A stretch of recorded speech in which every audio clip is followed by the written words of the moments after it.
Evangelio de julio 19, 2013, Mateo 12, 1-8. En aquel tiempo cruzaba Jesús un sábado por los sembrados, y sus discípulos sintieron hambre y se pusieron a arrancar espigas y a comerlas. Al verlo, los fariseos le dijeron: Mira, tus discípulos hacen lo que no es lícito hacer en sábado. Pero él les dijo: ¿No habéis leído lo que hizo David cuando sintió hambre él y los que le acompañaban? ¿Cómo entró en la casa de Dios y comieron los panes de la presencia, que no le era lícito comer a él ni a sus compañeros, sino solo a los sacerdotes? ¿Tampoco habéis leído en la ley que en día de sábado los sacerdotes en el templo quebrantan el sábado sin incurrir en culpa? Pues yo os digo que aquí hay alguien mayor que el templo.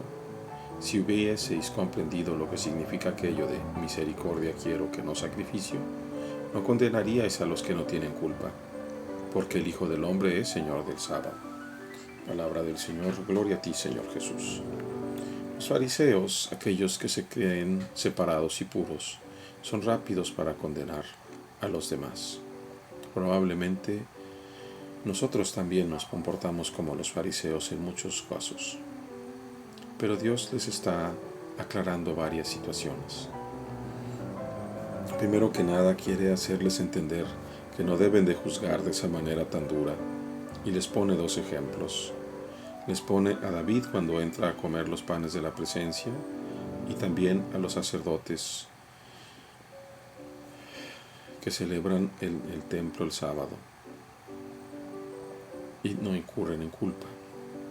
De esa manera, Jesucristo está mostrando tanto a los fariseos como a nosotros que tanto Él como sus discípulos son sacerdotes, porque son dos ejemplos muy específicos, tanto los panes de la presencia que solo podían comer los sacerdotes, como los mismos sacerdotes dando culto en el templo el día sábado.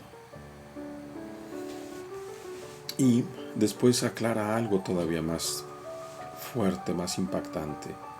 Aquí hay alguien mayor que el templo. ¿Qué puede ser mayor que el templo, sino solamente Dios? Jesús les está diciendo a los fariseos y nos dice a nosotros de una manera muy clara que Él es Dios. Por eso Él es mayor que el templo. Y hace esta llamada de atención. Si hubieseis comprendido lo que significa misericordia quiero que no sacrificie, no condenarías a los que no tienen culpa. Eso solamente lo puede decir Dios también, y lo vuelve a remachar en una tercera parte. Dice: el Hijo del Hombre también es Señor del sábado, porque Dios es Señor de todas las cosas. Y del sábado, del antiguo día de descanso, también es Señor Dios, como también es Señor ahora de los domingos, día del Señor, día de la resurrección.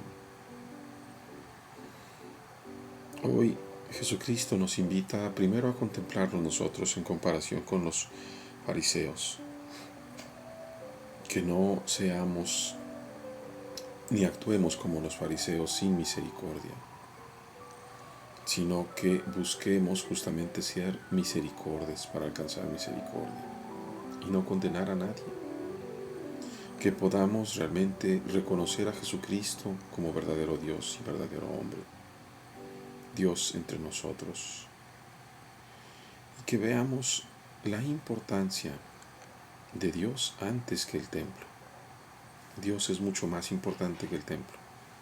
Dios es mucho más importante aún que la propia iglesia, porque Dios es Dios.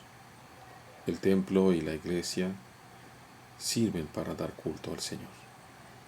Y nosotros también estamos llamados a amarnos unos a otros, precisamente por el amor de Dios.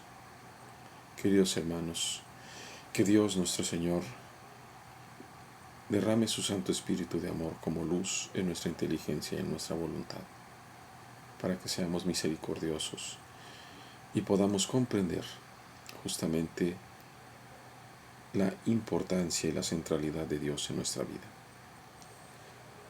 Dios los bendiga, hermanos.